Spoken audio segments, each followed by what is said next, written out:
Hi sewing friends, welcome to my sewing room. My name is Beth and if you're welcome.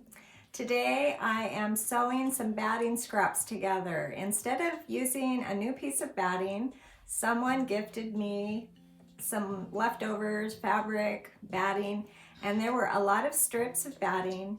And what I did is I have a big project going on here, a lot of table mats that I need to quilt. So I sat down and I put all those batting strips together with some zigzag. I wasn't able to use this machine, but I do have my first sewing machine that's sort of a piece of furniture right now because I don't get to use it very often. I opened it up, it has zigzag, and my goodness, that machine was wonderful. It put all these little batting scraps together with a large zigzag, and I'm ready to go. Let's get started. Here are all the strips of batting that I was given recently, and you know, when people offer me free fabric or free quilting supplies, typically I say yes. And here are the little quilts that I'll be quilting very soon. I'm working on a big project right now. I have 10 of these little table mats, and I may even get to 12, but right now I have 10. One is already quilted. So that means I have 9 of these table mats that need to be quilted and bound, and those strips of leftover batting are just going to be perfect for my project here. So I went to my first machine. I still have my first sewing machine when I bought when I was an adult, and it has a zigzag setting, which my Juki that I use most of the time in my sewing room doesn't have it zigzag. So I went to this machine and I cut those long strips in half, and then I put the 2 straight edges together and I just zigzagged all the way down.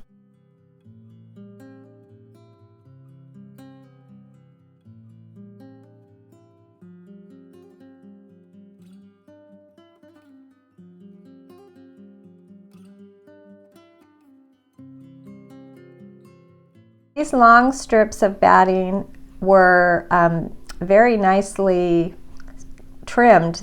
All the edges were really straight.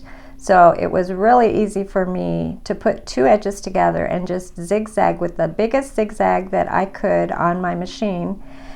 When I cut off batting from a quilt project, quite frequently the edges are not quite straight. So when I do this with my own leftovers, I need to straighten the edges. After sewing 2 strips together, I cut a long strip in half, and then I sewed the 2s together. And these strips must have been about 80 inches long. I didn't check, but they turned out to be about 20 by 20 blocks of batting when I was done, it's just what I need for my little quilts for the table.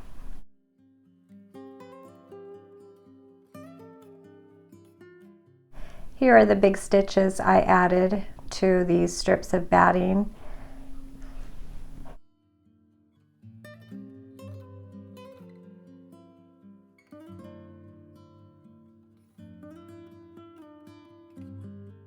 This was a peaceful project. It just added one more step to my quilting process, and it wasn't a hard step at all, just making these pieces of batting out of someone else's leftovers. And of course that is an extra thrifty way to quilt, and that's right up my alley. So I enjoyed doing this and feeling extra thrifty as I was sewing all of these pieces together.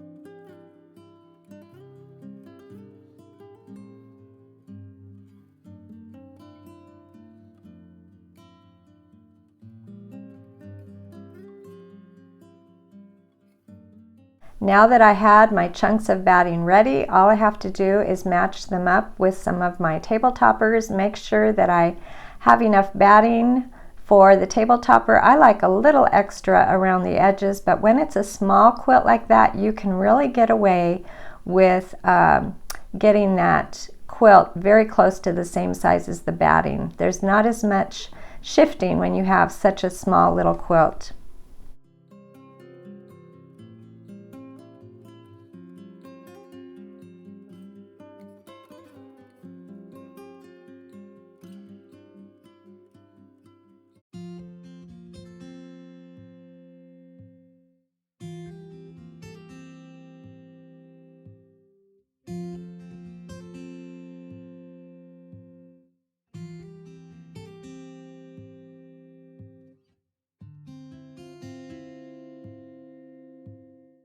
Now that I have all of my batting and my table mats matched up, I'm going to dig around here, look for backing fabric, and the next time I join you, or maybe in a few days, I will be quilting all of these small little quilts, and I look forward to getting this project complete.